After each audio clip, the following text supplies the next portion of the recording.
impeached, and then gradually that number increased as events overshadowed what was happening. At first, Nixon was saying, I had nothing to do with it, I don't know the plumbers. But then you finally have the events. You have the John Dean testimony. You have the people inside the administration being sent, as we know, with Haldeman and Ehrlichman and Mitchell, into indictments. And then you have, of course, the tapes. I mean, the tapes were the smoking gun. And by that time, Republicans had to respond to events. So the question will be, how will these hearings educate the country? How will they make the country understand, if this person is above the law, that what that means?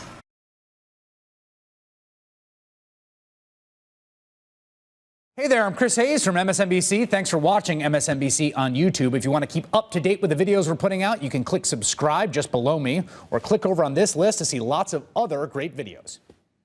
The president invoking the Civil War with this tweet quoting conservative pastor Robert Jeffress. Reading from it now, if the Democrats are successful in removing the president from office, which they will never be, it will cause a civil war-like fracture in this nation from which our country will never heal. Pastor Robert Jeffress at Fox News. That's actually a slight misquote of what Jeffress actually tweeted out. Perspective now from retired Army Lieutenant Colonel Ralph Peters, who's both a student of the Civil War and the author of a number of historical novels about it. Colonel Peters, when you see the president tweet about Civil War, retweeting somebody else, misquoting them even, I'm wondering what your reaction is. One word: sedition. Trump is inciting violence against the legitimate government of the United States and the constitutional order. And Anderson, that is a grave crime. You can argue about the meaning of treason, what constitutes it and what doesn't. Sedition is very clear cut. And you can ask your lawyers, but to me, this is as bald and plain as it could be.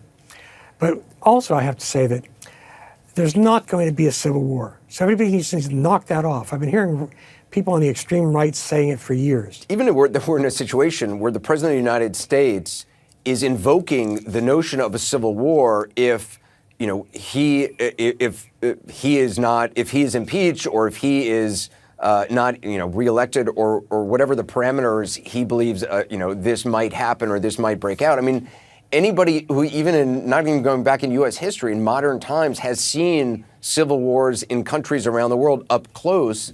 There's no responsible leader who would ever kind of raise that, especially in a tweet. It is a horrific thing to witness. It is countrymen turning against countrymen. Well, indeed. And you have the irony of a draft dodger talking up war.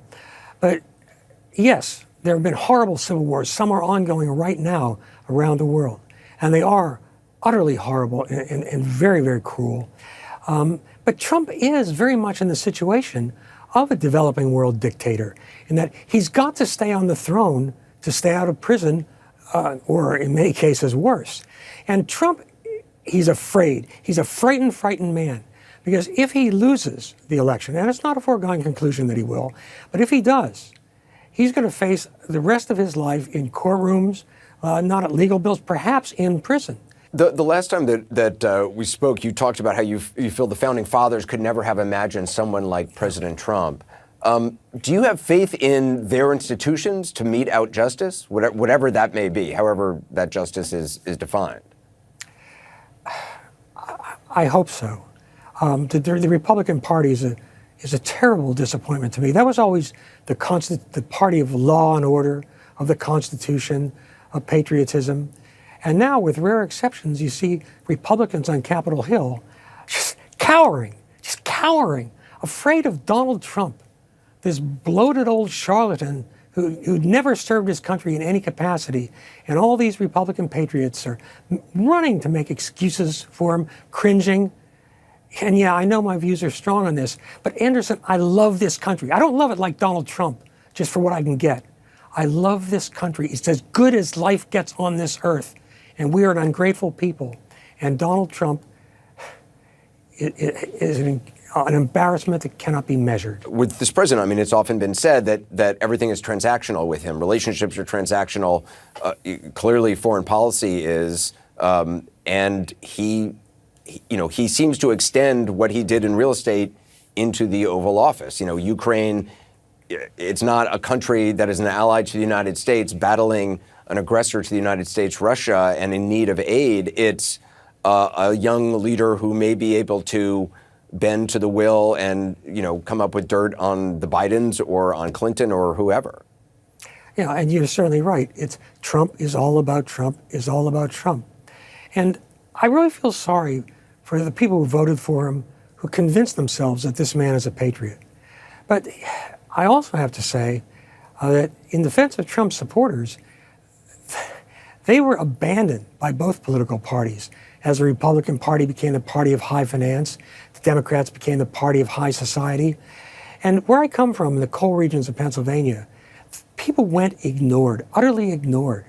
And Trump, I'm sure he's never read a page of Hegel, the German philosopher, but he instinctively gets the gist of Hegel and the idea of recognition. All human beings want recognition.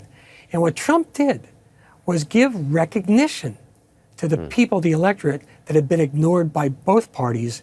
And I feel sorry for the people in there. I know a lot of Trump voters who even now can't give up. They can't admit they were wrong because their pride's caught up in it.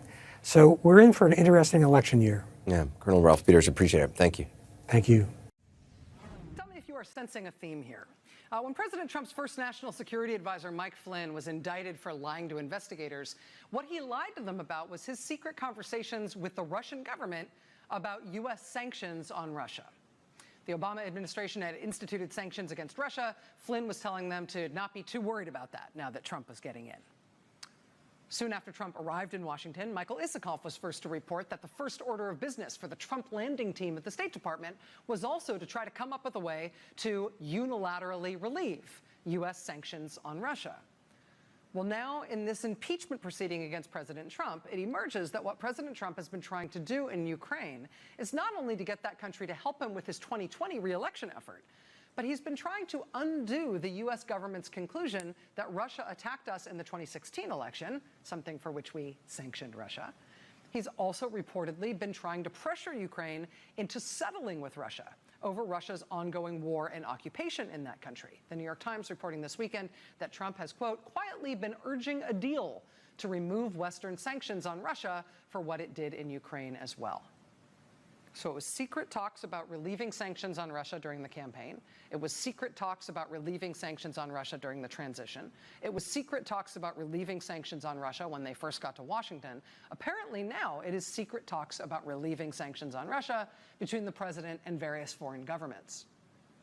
For a scattershot administration that can't seem to hold a single idea in its head for more than 15 minutes, boy, do they seem focused here on relieving sanctions on Russia, working on it in every possible way, including this breaking news tonight about not just the president's involvement in this, but what Attorney General William Barr has been traveling around the world trying to do himself. Joining us now is Michael McFaul, former U.S. ambassador to Russia under President Obama. Mr. Ambassador, it's nice to see you. Thanks for coming back.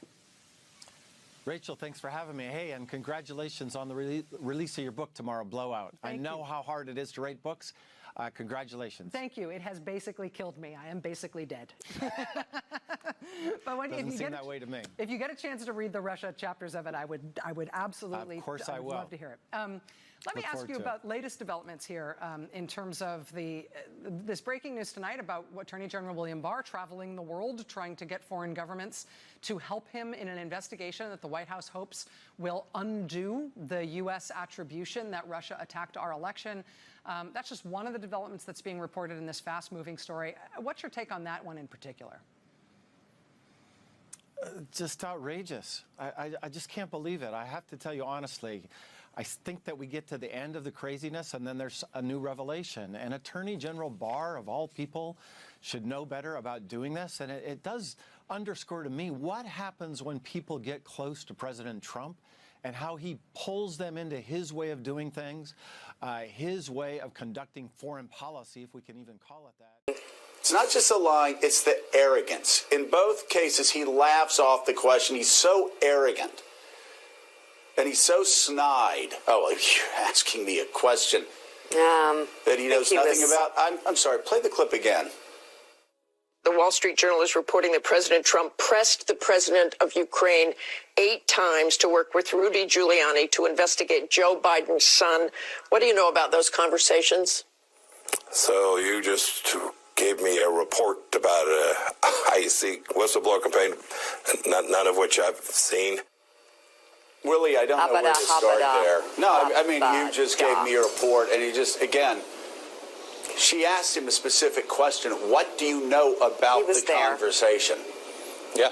He was listening into the conversation and yet lied two times there. Once at the UN saying, oh, I have work to do, I'm busy, and this was just secondhand knowledge. Again, it just shows the extraordinary bad faith that the president and all the president's men are engaged in right now in any past administration. And this is what the media is up against. This is what Democrats are up against. Yeah. They're not going to tell you the truth, and you have to assume that.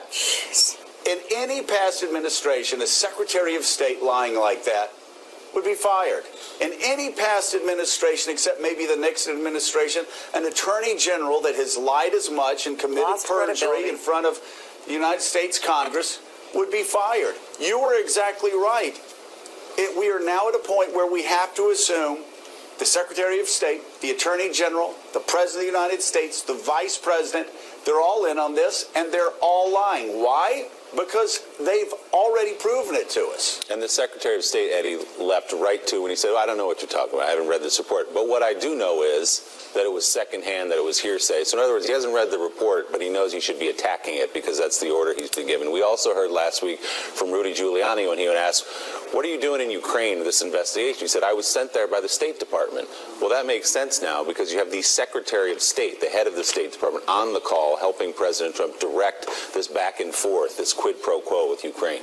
What we see here is that the problem that we locate principally with Trump is not simply Trump's problem. That lying with impunity is, in fact, the culture of the White House. That truthiness, that old Colbert word, right, has become the order of the day. And it seems to me that when you combine this culture of lying with this deep distrust of government that runs throughout the country, right? It seems that we're in a moment of intense crisis, not just simply with them and all of the president's men, but in crisis in terms of our democracy as such, because you got to have trust as the basis, as the foundation for democratic deliberation. When you have folk lying to you day in and day out,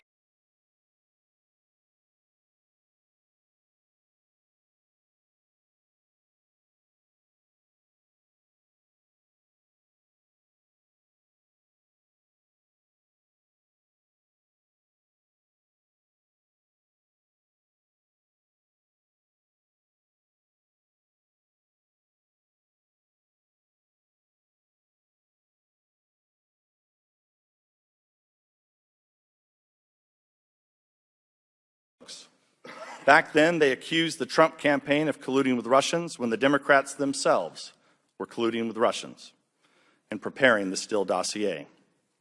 Today, they accuse the president of pressuring Ukrainians to take actions that would help himself or hurt his political opponents. And yet, there are numerous examples of Democrats doing the exact same thing. Joe Biden bragged that he extorted the Ukrainians into firing a prosecutor who happened to be investigating Biden's own son.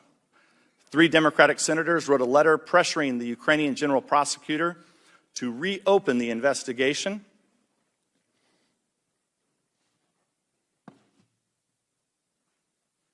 into former Trump campaign officials.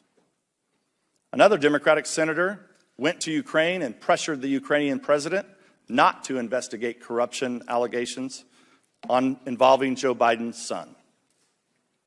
According to Ukrainian officials, the Democratic National Committee contractor Alexandra Chalupa tried to get Ukrainian officials to provide dirt on Trump associates and tried to get the former Ukrainian president